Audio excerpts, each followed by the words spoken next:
दोस्तों, कल हमने देखा किस तरीके से मानवी के ऊपर मोहिनी ने हमला करने की सोची थी। लेकिन उसके सामने रोहित आ गया था और रोहित ने अब दृढ़ संकल्प कर लिया था कि वो किसी भी हालात में मानवी की रक्षा करेगा ही। इस तरीके से 2 दिन बीत गए थे, लेकिन इस घटना का जिक्र बलदेव ने भी कहीं नहीं किया था। मानवी ने अपने रूटीन को नहीं छोड़ा। वो लगातार स्टडी रूम में अपनी पढ़ाई भी करती जा रही थी। मानवी को जो पढ़ाने आता विपिन स्कॉलर, उसकी चोट वैसी की वैसी हरी थी। वो ठीक नहीं हो रही थी। ये देखकर मानवी भी आश्चर्यचकित थी। अब आगे दोस्तों, सुपर वुमन मानवी कहानी में आपका हार्दिक स्वागत है। सुकून एफएम चैनल अगर आपने अभी तक सब्सक्राइब नहीं किया है तो जल्दी से सब्सक्राइब कर लें। वीडियो को ज्यादा से ज्यादा लाइक करें, शेयर करें और कमेंट जरूर करते रहें। चलिए आज के एपिसोड नंबर 11 में आपका स्वागत है। शुरू करते हैं कहानी। इसी तरीके से जल्द ही वीकेंड भी आ गया था। प्रिंसेस तानिया का इनविटेशन बहुत ही पहले आ चुका था। बलदेव को जाहिर है सम्राट का इनविटेशन मिला था। मानवी ने शानदार कपड़े पहने और बलदेव के साथ दावत में जाने के लिए गाड़ी पर सवार हो गई। गाड़ी से उतरकर लाल कालीन पर कदम रखते ही दरवाजे पर खड़े चैम्बरलैन ने उन्हें देख लिया और चिल्लाया, बलदेव शेखावत आ रहे हैं। जब बलदेव और मानवी दालान के दरवाजे के पास गए तो स्वाभाविक रूप से सभी ने उनकी तरफ देखा। सम्राट और कई अन्य हाई पोस्टेड लोग इस दावत में उपस्थित थे, इसलिए अच्छे संबंध बनाना जरूरी था। सभी ने बलदेव शेखावत के बगल में खड़े व्यक्ति की तरफ देखा तो सभी की आंखें चपक गई। यह प्रतिभाशाली मिस मोहिनी नहीं बल्कि मानवी शेखावत थी। बलदेव ने पहले ही आदेश दे दिया था कि इस लड़कों का पीछा करने वाली को महल में अब किसी भी दावत में शामिल होने की मनाही है। तो फिर वो उसे आज यहाँ व्यक्तिगत रूप पर क्यों लेकर आया था। आज मानवी ने किनारों पर लैस वाली एक मल्टी लेवल सफेद ड्रेस पहनी थी। शाही दावत के लिए एक मानक ड्रेस थी। उसके वॉल्स पर एक अनोखा विशाल गुलाबी गुलाब था, जिसने मानवी को और भी आकर्षक बना दिया था। हालांकि उसके भाव शून्य भाव ने कुछ लोगों को भ्रमित कर दिया था, लेकिन उसमें एक ऐसा अवर्णनीय आकर्षण भी था, लोग उसे देखे बिना नहीं रह पा रहे थे। वहीं आज की दावत की स्टार तानिया मानवी को आते देखकर बहुत खुश हुई, लेकिन फिर भी वो धीरे धीरे और शालीनता से चलकर ही आगे पहुंच रही थी। तभी बलदेव ने तानिया की तरफ हाथ बढ़ाते हुए कहा, हाइनेस, जन्मदिन की बहुत बहुत बधाई। बलदेव ने तानिया का हाथ पकड़ लिया और उसके पीछे हल्के से चूमने के लिए नीचे झुका। प्रिंसेस तानिया के चेहरे पर दरबार के लिए उपयुक्त मुस्कान थी और उन्होंने विनम्रतापूर्वक बलदेव को जवाब देते हुए कहा, धन्यवाद, ये तो आपकी काइंडनेस है। आपको यहाँ देखकर मुझे बहुत खुशी हो रही है। मानवी ने एक तरफ झुककर प्रणाम किया और वो कुछ बोलने ही वाली थी, तभी उन सभी को एक आवाज सुनाई दी, ओह मेरी प्यारी स्टूडेंट, तो तुम यहाँ हो। तुम्हें इतनी देर क्यों लग गई आने में? ये जानने के लिए और देखने की जरूरत नहीं थी कि ये अश्लील आवाज किसकी थी। ये वही बिगड़ेल बूढ़ा विनोद था। मानवी ने उदासीनता से विनोद की बात का जवाब देते हुए कहा, मास्टर। विनोद उसकी तरफ दौड़ता हुआ ही आ रहा था। विनोद ने अपना बड़ा जादूगर वाला लबादा पहना था और उत्साह से दौड़ता हुआ अंदर उसकी तरफ आ रहा था। विनोद का वाक्य भीड़ में फटे बम के जैसा था, प्यारी स्टूडेंट। और फिर वो लड़कों का पीछा करने वाली मास्टर भी कह रही थी। संयोग ही होगा, विनोद का कोई स्टूडेंट जरूर आया होगा। सबने दरवाजे पर गर्दन टेढ़ी कर ली। कोई अंदर नहीं आया। बलदेव के मुंह पर एक अनजानी सी मुस्कान आ गई। यही तो वो चाहता था। आज रात का दावत सबको इस बारे में बताने का एकदम सही समय था। लोगों को इसे खुद देखने से अधिक आश्चर्य कुछ और हो भी नहीं सकता था। विनोद ने उसके पास आते हुए कहा, ओह, मुझे तुम्हारी बहुत याद आ रही थी। विनोद ये कहते हुए मानवी को गले लगाने के लिए आगे बढ़ा, लेकिन मानवी की निगाहें ठंडी पड़ गई और वो पीछे हट गई। बलदेव को हल्की खांसी की और मानवी ने अपना मुंह हिलाया, लेकिन हिलना बंद कर दिया। विनोद ने खुश होकर मानवी को गले लगा लिया, या कम से कम लोगों को ऐसा ही लगा। किसी ने नहीं देखा कि उसके बड़े से गाउन के नीचे मानवी ने विनोद की छाती को धक्का दिया था, जिससे विनोद उसके पास आकर उसे गले नहीं लगा पाया था। पूरा हॉल उबल पड़ा। शुरू में दावत में दिग्गज विनोद की एकमात्र उपस्थिति ने उन्हें चकित कर दिया था, लेकिन ये और भी चौंकाने वाला था कि मास्टर विनोद ने उस लड़कों का पीछा करने वाली लड़की को प्यारी स्टूडेंट कहा था और उसे बहुत गर्मजोशी से गले लगाया था। प्रिंसेस तानिया भी अचंभित थी, उसे होश नहीं आ रहा था। इसके बाद विनोद ने अपने हाथ हटा लिए, लेकिन उसकी आंखें मानवी की पोशाक के किनारे पर अश्लीलता से टिकी हुई थी।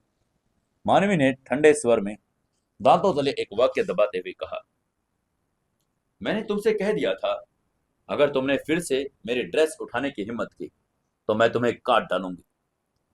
और ये तो बताने की जरूरत ही नहीं थी कि ये एक ऐसा ही मौका था। विनोद को भी ये बात पता थी, इसीलिए वो मुस्कुराने लगा और बलदेव और प्रिंसेस तानिया को पूरी तरह से इग्नोर करते हुए उसने मानवी को दूसरी तरफ खींच लिया। तभी मानवी ने पीछे मुड़कर प्रिंसेस तानिया से माफी मांगते हुए सिर हिलाया, लेकिन बलदेव बिल्कुल भी दुखी नहीं हुआ। विनोद हमेशा से ही ऐसा था, नोबल्स की परवाह कभी नहीं करता था। उसके पास घमंडी होने का हुनर और ताकत थी। इसके विपरीत बलदेव बहुत खुश भी थे। आज के दावत में सभी की फेम और रेपुटेशन थी, और अब सबने खुद मानवी को विनोद की स्टूडेंट बनते देख लिया था। प्रिंसेस तानिया अभी भी वहीं जमी हुई थी, विनोद को मानवी को खींचते हुए देख रही थी। बड़े हॉल के कोने में दो हाँ हाँ करते लोग कुछ अंधकारमय दृष्टि से देख रहे थे। बगल में खड़े एक युवक को उस पर दया आ गई। उसने फुसफुसाते हुए कहा, मोहिनी, अब और मत देखना। मोहिनी ने कोई जवाब नहीं दिया, लेकिन मानवी पर अपनी नजरें गड़ा दी। उसका चेहरा सफेद चादर की तरह था, क्योंकि रोहित ने उसे जो नुकसान पहुंचाया था वो पूरी तरह से ठीक नहीं हुआ था। भले ही वो एक डॉक्टर के पास गई थी, रोहित की एनर्जी बहुत तेज थी, इसे पूरी तरह से ठीक करने का कोई तरीका नहीं था। मोहिनी के बगल में खड़े दो युवक उसके सीनियर थे, जो उस दिन उसके साथ थे। मोहिनी को न पकड़ पाने की शर्म के अलावा वे इस बात से भी हैरान थे कि मोहिनी ने घर जाकर बलदेव को ये बात क्यों नहीं बताई, ताकि बलदेव उस अराजक और हिंसक फाइटर को दंडित कर सके। उनमें से एक ने पूछा, लेकिन मोहिनी केवल ठंडी हंसी के साथ बोली, मैं कोई बच्चे नहीं हूं जो बड़े से शिकायत करती जब उन्हें कैंडी नहीं मिलती। मोहिनी मानवी के विचारों से अनजान उसकी आकृति को अंधेरे से देख रही थी। उसके एक सीनियर भाई ने भौहें चढ़ाकर गुस्से में कहा, मोहिनी, हम तुम्हारा बदला लेंगे। मोहिनी नाम में सिर हिलाते हुए बोली, नहीं, तुम लोग हमारे झगड़े में दखल अंदाजी मत करो। मोहिनी की आवाज अचानक ठंडी हो गई। तब भी दूसरे सीनियर भाई ने चिंतित होकर पूछा, क्यों, क्या तुम्हें लगता है कि तुम उस फाइटर को नहीं हरा पाओगी? वो फाइटर एक महान तलवारबाज है। उस दिन की स्थिति बहुत अप्रत्याशित थी। उन्हें नहीं लगा था कि वो फाइटर हमला करेगा या वो एक महान तलवारबाज था। जादूगरों को सबसे ज्यादा नजदीकी मुकाबले और छिपे हुए तीरों से डर लगता था। एक जादूगर के लिए जिसे हमला करने के लिए थकाऊ मंत्रों का जाप करना पड़ता, और ये दोनों ही घातक हो सकते थे। मोहिनी चुप थी। उसकी निगाहें गहरी हो गई। आखिरकार उसे एहसास हुआ कि कुछ गड़बड़ थी। क्या वो ठंडी उदासीन गोरी लड़की सचमुच उसकी बेकार लड़कों के पीछे भागने वाली बड़ी बहन थी? वो सचमुच ईर्ष्या से अंधी हो गई थी। उसमें ऐसा क्या खास था कि रोहित इतना वफादार हो गया? संत विनोद ने भी उसे अपना स्टूडेंट बना लिया। उसे खुद इसका जवाब ढूंढना पड़ेगा। वहीं उधर विनोद मानवी को बालकनी में खींचकर ले गया था। उस सुनसान बालकनी पर एक आकृति दिखाई दे रही थी। वहां बहुत शांति थी और ऐसा लग रहा था जैसे किसी की हिम्मत नहीं हो रही थी कि वो आकर उसे परेशान करे। वो कैसा इंसान होगा? विनोद ने बालकनी में खड़े व्यक्ति की तरफ देखकर ठंडे सांस लेते हुए कहा, नरेश, तुम बूढ़े, पास आकर देखो, ये मेरी नई स्टूडेंट है। अगर तुम्हें मेरी बातों पर यकीन नहीं तो खुद आकर देख लो। मानवी ने बालकनी में खड़े उस व्यक्ति को देखा तो वो चौंक गई। उस व्यक्ति के चेहरे पर गरिमा थी और वो पूरी तरह से लाल रंग के कपड़े पहने हुए था। यहाँ तक कि उसकी टोपी भी लाल थी और उसके कपड़ों पर एक छोटा सा सूर्य का चिन्ह था, जो दर्शाता था कि वो प्रकाश के मंदिर से आया था। एक ऊंचे वस्त्र पहने कार्डिनल, जो पोप के स्थान के दूसरे स्थान पर था, इस बार वो प्रिंसेस के जन्मदिन के दावत में प्रकाश के मंदिर का रिप्रेजेंटेशन करने आया था। हालांकि दैवीय और राजसी पावर्स हमेशा एक दूसरे से टकराती रहती थी, फिर भी उन्हें सतह पर सामंजस्य दिखाना ही था। मानवी अपने सामने खड़े बूढ़े आदमी को आंखों से नाप तोल रही थी और बूढ़े आदमी ने भी वैसा ही किया। धीरे धीरे बूढ़े आदमी की आंखों में जलन और विस्मय सहित कई भावनाएं प्रकट होने लगी। उस गरिमा में दिखने वाले बूढ़े ने मानवी की तरफ देखते हुए कहा, अरे तूने तो वाकई डायनासोर की गंदगी पर कदम रख दिया, ऐसा स्टूडेंट पाकर। उसकी बात सुनकर मानवी का मुंह ऐंठ गया। इतने कठोर बुजुर्ग के मुंह से ये सुनना वाकई अजीब था। और तो और उसका पद लाल वस्त्रधारी कार्डिनल का अधिकारी था। लेकिन ये बूढ़ा बहुत दिलचस्प और थोड़ा प्यारा भी था। उसे वो उन झूठे पाखंडियों में से कोई नहीं लग रहा था। मानवी ने सम्मानपूर्वक थोड़ा झुकते हुए कहा, नमस्कार माननीय, हमारी पहली मुलाकात के लिए मैं मानवी शेखावत हूँ। मैं बहुत ही शालीनता से आपको प्रणाम करती हूँ। नरेश ने हल्के से मुस्कुराते हुए कहा, आह कितनी अच्छी बच्ची है, इस बदतमीज बूढ़े से बिल्कुल अलग। कैसा रहेगा अगर तुम इस बूढ़े को छोड़ दो और मुझे अपना मास्टर मान लो। मैं बिल्कुल।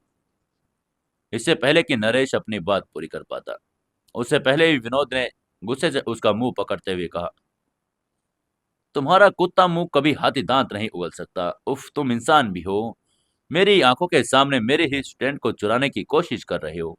मैं। विनोद ने हताश होकर नरेश के मुंह को दोनों तरफ से खरोंच दिया। नरेश ने लगभग लार टपकाते हुए कहा, अरे क्या है, मुझसे दूर हटो। वो अस्पष्ट शब्दों के खंडन के साथ करते हुए विनोद को दूर धकेलने की कोशिश कर रहा था।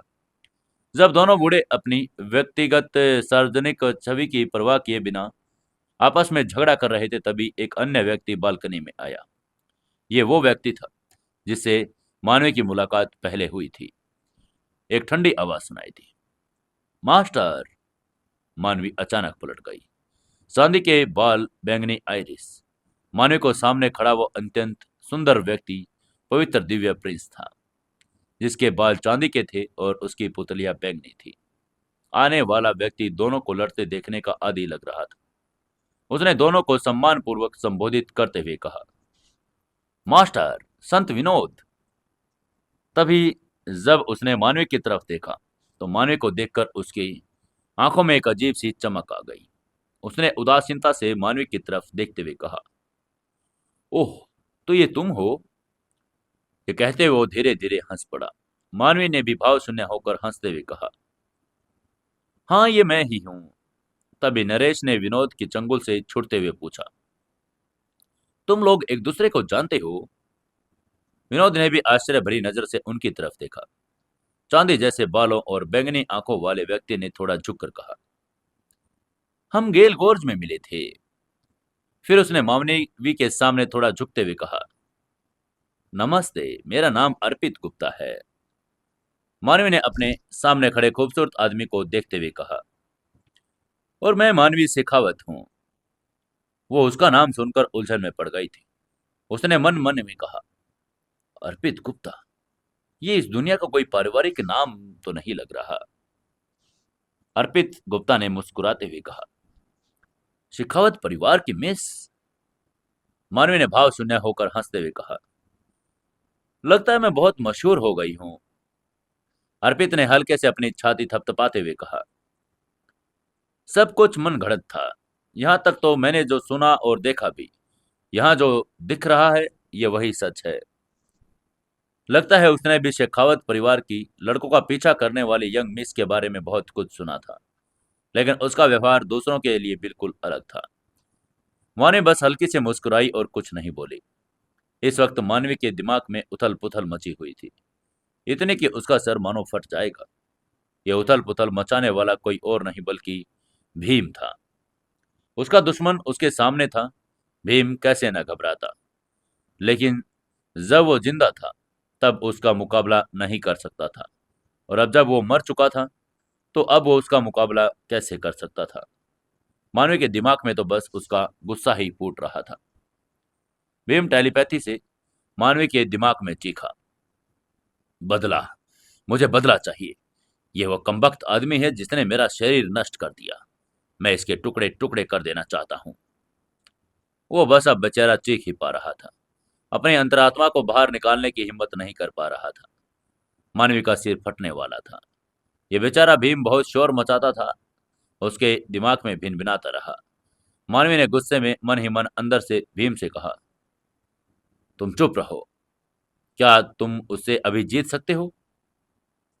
ऊपरी तौर पर मानवी बिल्कुल भी असामान्य व्यवहार नहीं कर रही थी। वो अभी भी पहले की तरह हल्के से मुस्कुरा रही थी, लेकिन मन ही मन वो भीम से बात भी कर रही थी। उस आदमी को डांट रही थी। वो अर्पित निश्चित रूप से सरल नहीं था। हालांकि वो हमेशा विनम्र और शालीनता से मुस्कुराता रहता था, लेकिन उसमें गर्मजोशी का नामो निशान नहीं था। उसकी मुस्कान उसकी आंखों की गहराई तक भी नहीं पहुंच रही थी। अर्पित भी मानवी का मूल्यांकन कर रहा था। ये लड़की जो लगातार मुस्कुरा रही थी, अफवाहों जैसी कोई बेवकूफ मर्द का पीछा करने वाली तो बिल्कुल नहीं थी। हालांकि वो मुस्कुरा रही थी और हमेशा हल्के से मुस्कुरा रहती थी, लेकिन उसकी आंखें बिल्कुल ठंडी थीं। गहरी ठंडी आंखें एक साधारण असभा। और ये लड़की संत विनोद की स्टूडेंट थी। जैसा कि उम्मीद थी, साधारण कैसे हो सकती थी। भीम ने मानवी के मन में उत्तेजित होते हुए चिल्लाते हुए फिर कहा, इस आदमी को अभी के अभी मार डालो। मैं इसे मारना चाहता हूं। जब भीम ने चुप होने का नाम लिया, नहीं तो मानवी ने भीम को धमकाते हुए कहा, अगर तुम इस बार और चीखी तो मैं तुम्हें टुकड़े टुकड़े कर दूंगी। तुम्हारे अवशेष हवा में बिखर दूंगी और तुम्हें पौधों के लिए खाद बना दूंगी। भीम अभी भी उसके दिमाग में उथल पुथल मचा रहा था, लेकिन अब उसकी धमकी सुनने के बाद भूम चुप हो गया। उसे समझ आ गया था कि अगर वो बिना किसी वजह के शोर मचाता रहा तो वह छोटी शैतान सचमुच ऐसा कर देगी। वो खाद बनकर पुनर्जन्म का मौका नहीं गंवाना चाहता था। वहीं उधर हॉल में संगीत बज रहा था। सम्राट और महारानी आ चुके थे। मानवी ने सबसे ऊंचे स्थान पर खड़े सम्राट और महारानी को देखा। सम्राट हष्ट पुष्ट लग रहे थे और उनकी सादगी लोगों को उनका सम्मान करने पर मजबूर कर रही थी। महारानी ने अपने स्वास्थ्य का पूरा ध्यान रखा था और वो देखने में सिर्फ 30 वर्ष की लग रही थी। उनके शालीन और भव्य व्यवहार ने कई लोगों का ध्यान अपनी ओर आकर्षित कर लिया था। ये बिल्कुल भी दो बच्चों की मां नहीं लग रही थी। पहला प्रिंस पिछली महारानी के बेटे थे और पिछली महारानी की प्रसव पीड़ा के कारण मौत हो गई थी। 2 साल बाद सम्राट ने वर्तमान महारानी से विवाह कर लिया। स्वाभाविक रूप से कई भव्य समारोह भी हुए थे। वहीं इस दावत से शुरू से ही प्रिंसेस तानिया के चेहरे पर दरबार के लिए उपयुक्त एक सौम्य और सौहार्दपूर्ण मुस्कान थी। लेकिन मानवी समझ गई थी, ये लड़की शायद कुछ समय से बेसब्री का इंतजार कर रही थी। उसका असली व्यक्तित्व अब रिफाइंड नहीं था जितना वो दिखा रही थी। जैसे उन्हें लगा कि बधाई संदेश समाप्त हो गया, सम्राट ने अपना गला साफ किया और खुश होते हुए कहा, आज रात संत विनोद ने यहाँ आकर हमें सम्मान दिया है और मेरे पास घोषणा करने के लिए एक और अच्छी खबर है। संत विनोद ने बलदेव शेखावत की पोती को अपने स्टूडेंट स्वीकार कर लिया है। अब से बैरन की उपाधि के साथ नया शहर मानवी की जागीर को प्रदान किया जाएगा। ये कहते ही पूरी भीड़ में कोलाहल मच गया। बड़े जादूगर को दरबार द्वारा उपाधियां वगैरह मिलना आम बात थी, लेकिन मानवी असली जादूगर नहीं थी। उसने अभी तक जादूगर की परिषद की परीक्षा भी पास नहीं की थी। दूसरी तरफ मानवी का कोई हक नहीं था अगर वो संत विनोद की स्टूडेंट नहीं होती। इसके अलावा सम्राट ने बड़ी कुशलता से बलदेव शेखावत की पोती कहा था, सिर्फ मानवी शेखावत नहीं। इससे एक बार फिर बलदेव शेखावत की अटूट हैसियत का पता चल रहा था। मानवी ने अपनी उपाधि, नगर मुद्रा और बैरन प्रतीक चिन्ह ग्रहण किया और सम्राट का धन्यवाद किया। इसके बाद दावत आधिकारिक रूप से शुरू हो गई। मानवी ने महसूस किया कि कई लोग उसकी पीठ पीछे तीर चला रहे थे। उसने चुपचाप आंख भरी और एक कोने में चली गई। वहीं बलदेव शेखावत को बधाई देने वालों ने घेर लिया था। मानवी उबकर बालकनी में पास चली गई और ग्रैंड हॉल में सभी लोगों को नाचते हुए देखने लगी। तभी अचानक विनोद ने मानवी के पास आते हुए धीमी आवाज में कहा, ये तो बस एक बहुत बड़ा पिघलने वाला पत्थर है।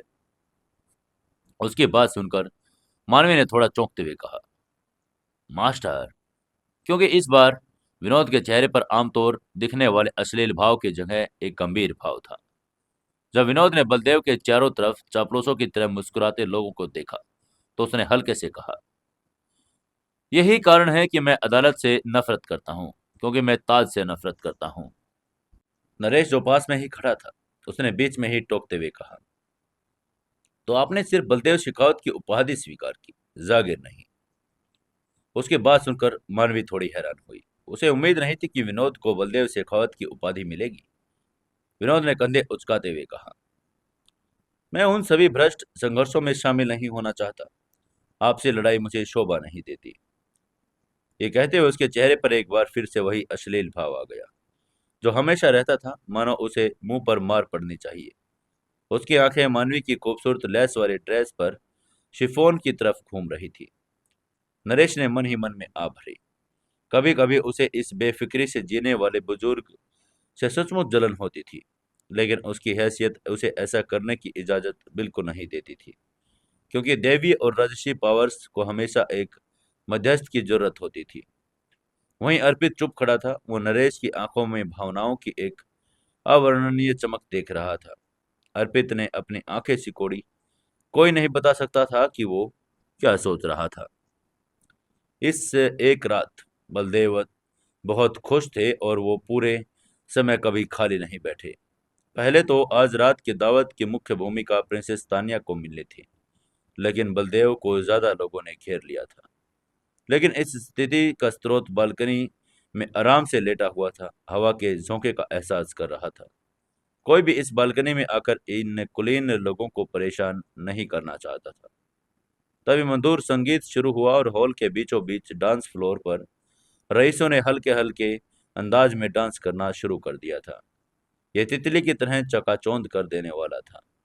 इस समय नरेश और अर्पित सम्राट के साथ बातें और हंसी मजाक कर रहे थे। वहीं विनोद उन लड़कियों का फायदा उठाने के लिए उनकी तरफ दौड़ा, जो सम्मान भाव से देख रही थी। तभी मानवी के दिमाग में भीम की नाराजगी भरी आवाज उठी, दिखावा, घिनौना, इनकी मुस्कान रोने से भी ज्यादा बदसूरत है, ये सब पाखंडी है। भीम जैसे काले जादूगर बेशक प्रकाश के मंदिर के लोगों को सबसे ज्यादा नफरत करते थे। वहीं उसकी बात सुनने के बाद मानवी ने कुछ नहीं कहा। वो बस अपने गिलास में मीठी वाइन को हल्के से पी रही थी। मानवी बालकनी में अकेली हो गई थी, और जैसे ही उसने सोचा कि वो रात शांतिपूर्वक गुजर सकती है, तभी अचानक उसे एक आवाज सुनाई दी, जो थोड़ी असभ्य थी। उस आवाज ने कहा, मानवी, क्या मैं तुम्हारे साथ डांस कर सकता हूँ? आवाज में थोड़ी सी उपेक्षा और निराशा का भाव था। मानवी ने सिर उठाया। एक सुंदर कुलीन युवक सामने, हालांकि उसके चेहरे पर लगभग एक अदृश्य मुस्कान थी, लेकिन उसके अंदर छिपी हुई जटिल भावनाएं और आंखों में तिरस्कार बिल्कुल नहीं था। मानवी तुरंत समझ गई कि उसके सामने खड़े नौजवान लड़के को उसके पिता ने ही आदेश दिया होगा कि चाहे आज जो कुछ हुआ हो, उसके बाद अपने रिश्ते सुधारने के लिए उसके साथ डांस करने के लिए जाए। इंसान कितने परिवर्तनशील प्रणाली है। और मानवी को इस युवक की थोड़ी बहुत याद सी थी, और लगता है वो उस खूबसूरत लड़कों में से एक होगा जिन्हें मानवी परेशान करती थी। उसने मानवी के साथ कभी ऐसा अच्छा व्यवहार नहीं किया, लेकिन मानवी दृढ़ थी। तभी उस शानदार वेशभूषा वाले रईस लड़के ने जब देखा कि मानवी ने कोई जवाब नहीं दिया, तो वो अधीर हो गया। उसने अपनी आवाज तीखी करते हुए रूखेपन से कहा, मानवी, मेरे साथ डांस करो। तुम तो हमेशा मेरे साथ नाचना चाहती थी, फिर आज क्या हो गया? मानवी ने अधीर सुंदर रईस को देखा और मन ही मन में आ भरी। इस शरीर के पीछे मालिक का नजरिया था। वो सचमुच उससे सहमत नहीं हो सकती थी, न ही सराहना कर सकती थी। तभी मानवी के दिमाग में भीम की आवाज गूंजी, लगता है ये लड़का एक कोड़े मारने लायक है। तभी अचानक उसने शक करते हुए पूछा, तुम उस घमंडी कमजोर लड़के के प्यार में कैसे पड़ गई? उसके इन शब्दों का क्या मतलब है? भीम को चाहे पीट पीट कर मार ही डाला जाए, फिर भी उसे यकीन नहीं होगा कि ये छोटी शैतान उस लड़के को पसंद करेगी। मानवी कुछ बोली नहीं। वो भीम को नहीं बता पाई कि वो असल में पहले मानवी थी। तभी उस हैंडसम युवक ने मानवी को चुप देखा और वो और भी अधीर हो गया। उसे जलन हो रही शुरू हो चुकी थी। यह लड़कों का पीछा करने वाली लड़की असल में संत विनोद की स्टूडेंट बन गई थी। हालांकि वो अभी भी एक सच्ची जादूगरनी नहीं बनी थी। उसके पास कोई उपलब्धि नहीं थी, फिर भी बैरन की उपाधि दी गई थी। हालांकि बैरन सबसे छोटी उपाधि थी, फिर भी ये एक उपाधि तो थी। चुप मानवी को देखकर सुंदर युवक और भी उत्तेजित और तिरस्कारपूर्ण हो गया। वो मन ही मन सोच रहा था कि मदहोश लड़कों का पीछा करने वाली इस लड़की को उसने डांस करने के लिए कहा था, जिससे वो इतनी भावुक हो गई कुछ बोल नहीं पा रही। उसने ये सोचा था कि तभी मानवी ने ठंडे स्वर में जवाब देते हुए कहा, माफ करना, मुझे डांस नहीं आता, प्लीज तुम किसी और को ढूंढ लो। उसकी बात सुनकर हैंडसम युवक हक्का बक्का रह गया। नाचना नहीं आता? लड़कों का पीछा करने वाली मानवी के मुंह से इस शब्द सुनने तो मजाक जैसे थे। सब जानते थे कि नाबालिग लड़कों का पीछा करने वाली मानवी में भी हुनर था, वो डांस उसे आता था। लेकिन अभी उसने सच में कहा कि उसे नाचना नहीं आता। उसका क्या मतलब था? क्या ये उसकी कोई चाल थी? सुंदर युवक ने भौहें चढ़ाई। वो अपने पिता की बात समझ गया था, ये जानते हुए कि मानवी पहले भी उसका पीछा कर चुकी है। वो चाहता था कि वो उसका साथ दे ताकि शेखावत परिवार के साथ उसके अच्छे रिश्ते बन पाए। मोहनी जो इतनी प्रतिभाशाली और प्रभावशाली थी, उसका पीछा करना थोड़ा मुश्किल था। लेकिन इस लड़कों का पीछा करने वाले को निशाना बनाना बहुत आसान था। युंदर युवक ने ठंडी हंसी हंसते हुए कहा, क्या तुम मुझे रिझाने के लिए मना कर रही हो? फिर मानवी ने जवाब देने से पहले ही उससे कहा, तो बधाई हो, तुम सफल हुई। आज मेरे साथ डांस करो। ये कहते हुए उस सुंदर युवक ने मानवी की तरफ अपना हाथ बढ़ा दिया। मानवी थोड़ी असहाय महसूस कर रही थी, उस युवक के व्यवहार की वजह से नहीं, बल्कि पिछली मानवी की हरकतों की वजह से। अगर कोई ऐसा इंसान अचानक अपना रवैया बदल ले तो किसी के लिए उसे स्वीकार करना मुश्किल था। तभी उस युवक के पीछे से एक शांत आवाज आई, मुझे लगता है कि आपने गलत समझा। मानवी मेरा इंतजार कर रही थी। सुंदर युवक पीछे मुड़कर देखा तो पाया सेकंड प्रिंस मुस्कुराते हुए उनकी तरफ आ रहा था, जिसके देखकर वो दंग रह गई। सुंदर युवक ने झट से झुककर प्रणाम किया और कहा, हाईनेस। लेकिन फिर भी एक अलग ही अनुभूति महसूस कर रहा था। मन ही मन में उसने कई बार सोचा, क्या मानवी के एक नए पोस्ट पर आने के उस व्यक्ति का नजरिया बदल गया? निशांत ने सुंदर युवक की तरफ हल्के से सिर हिलाया और शालीनता से मुस्कुराया। वो साफ साफ उसको जलाने के लिए कह रहा था। तभी उस सुंदर युवक ने थोड़ा सा झुकते हुए कहा, तो फिर मैं विदा लेता हूँ हाईनेस।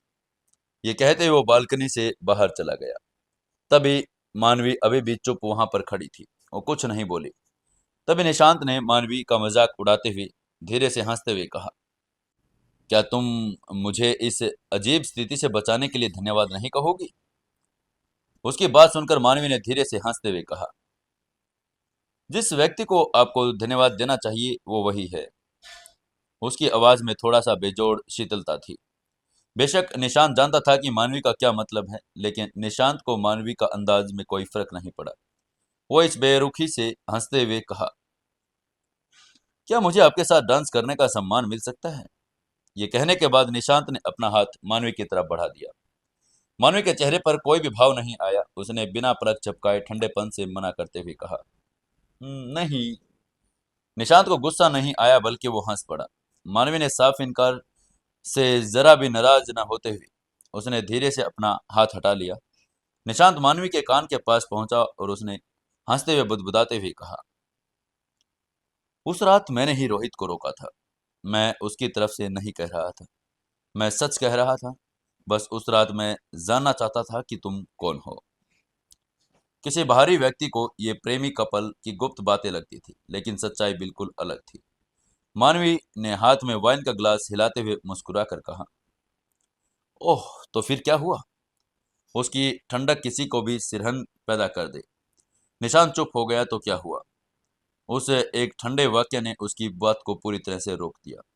तो क्या हुआ अगर उसने रोहित को रोका या नहीं, फिर क्या मायने रखता था? सबसे जरूरी बात यह थी कि उसके सामने खड़ी वो युवती अब कोई आम इंसान नहीं थी, न ही कोई मर्दों का पीछा करने वाली, बल्कि विनोद की स्टूडेंट थी। मानवी ने आलस में कहा, अगर हाइनेस को कुछ और नहीं कहना है तो मैं थोड़ी देर अकेला रहने चाहती हूँ। ये कहते हुए उसने अपना सिर बालकनी की रेलिंग पर टिका दिया। तभी उसकी नजर शांत बगीचे की तरफ गई। निशांत एक पल के लिए रुका और फिर सिर हिलाते हुए बोला, अगर ऐसा है तो मैं यहां से विदा लेता हूं। मानवी ने निशांत की तरफ एक नजर भी न डालते हुए सिर हिलाया। आखिरकार बालकनी फिर से शांत हो गई। मानवी ने चुपचाप आंख भरी और वाइन का गिलास पी लिया। तभी भीम की आवाज मानवी के दिमाग में गूंजी, ये व्यक्ति निश्चित रूप से साधारण नहीं है। मानवी ने आधे मन से जवाब दिया, सचमुच? अब? भीम ने कहा। उसकी नजर राजा जैसी थी। मानवी ने मजाक करते हुए कहा, तुम कब से उन पाखंडियों जैसी बातें करने लगे? लेकिन सच तो यह है कि वो स्थिति को अच्छी तरह जानती थी। राजगद्दी के लिए मुकाबला शुरू हो चुका था, लेकिन उसका इस लड़ाई में शामिल होने का कोई इरादा नहीं था। शाही परिवार में हमेशा ऐसा ही होता था। जब से वहां पैदा हुए तब से ही पारिवारिक स्नेह शब्द एक बड़ा मजाक बन गया था, और जब इसका असर उन लोगों पर नहीं पड़ता जिसकी वो परवाह करती है, उसे इसकी परवाह नहीं थी। भीम ने दृढ़ता से खंडन करते हुए कहा, नहीं, मुझे तारों को थोड़ा बहुत पढ़ना आता है। तब मानवी ने जहरीली जीभ से भी और अधिक कठोर जवाब देते हुए कहा, ओह सच में? तो फिर महान स्टार रीडर, तुम ये क्यों नहीं पढ़ सके कि उस दिन तुम अति पावरफुल पवित्र दिव्य प्रिंस से मिलोगे? तुम ये क्यों नहीं पढ़ सके कि तुम उसका मुकाबला नहीं कर पाओगे? उसकी बात सुनकर भीम ने धीरे धीरे कहा, अच्छा अच्छा, मैंने कहा था कि मुझे बस थोड़ा बहुत समझ में आता है। वो मुरझा गया था। मानवी के मुंह के कोने के एक अदृश्य मुस्कान उभर आई। न जाने क्यों भीम का मजाक उड़ाना उसे थोड़ा इंटरेस्टिंग लग रहा था।